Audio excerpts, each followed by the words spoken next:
Guys welcome to my YouTube channel. আজি মানে গৈ আছোঁ ছাৰহঁতৰ ঘৰলৈ। এনেকৈ গিফ্ট চিফ্ট লৈছোঁ আৰু হেঁতিও আছে এই যে ছাৰৰ ঘৰত গৈ পোৱাৰ আগতে আপোনালোকক কথা এটা ক'ম। মোৰ সকলোবোৰ ভিডিঅ'ত মৰম দিব। আগতে আপোনালোকে দিছিলে, কিন্তু এতিয়া নিদিয়ে আজিকালি। ছাৰৰ ঘৰলৈ মানে আজি শিক্ষক দিৱস, আপোনালোকতো সকলোৱে জানে। শিক্ষক দিৱসৰ কাৰণে আমি আহিছোঁ। এনেকৈ কৰি মোৰ লগত হেঁতি দুজনীও আহিছে। ৰ'ব ঘৰ ফাইনেলি পাইছোঁহি আৰু এনেকৈ কৰি এই ৰাস্তাটোতে সোমাই গৈ ছাৰহঁতৰ ঘৰ পামগৈ।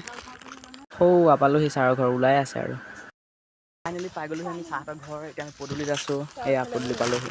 আজি ছাৰে পাইছে এখন প্ৰমাণ পত্ৰ শিক্ষক দিৱসৰ ওপৰত। আমি পাই গ'লোহি ফাইনেলি ছাৰৰ ঘৰ, আৰু ছাৰে মানে য'ত পোৱা প্ৰমাণ পত্ৰসমূহ চাবলৈ, প্ৰমাণ পত্ৰসমূহ চাওক, ভৰি আছে প্ৰমাণ পত্ৰ। ক'লো আমলখি চোবা সিহঁতি হাঁহি আছে পূৰা। যাওঁতে ৰ'দে দি আছিলে, এতিয়া মানে এতিয়া ৰ'দো নাই দিয়া, বৰষুণো। আৰু ফাইনেলি এতিয়া পালোহি নিজৰ ঘৰ। মোক আপোনালোকে ছাবস্ক্ৰাইব কৰি দিবচোন। ছাবস্ক্ৰাইবটো কৰিবলৈ আপোনালোকে ইমান টান পায়, ছাবস্ক্ৰাইব কৰি দিব। নেক্সট ভিডিঅ'ত পুনৰ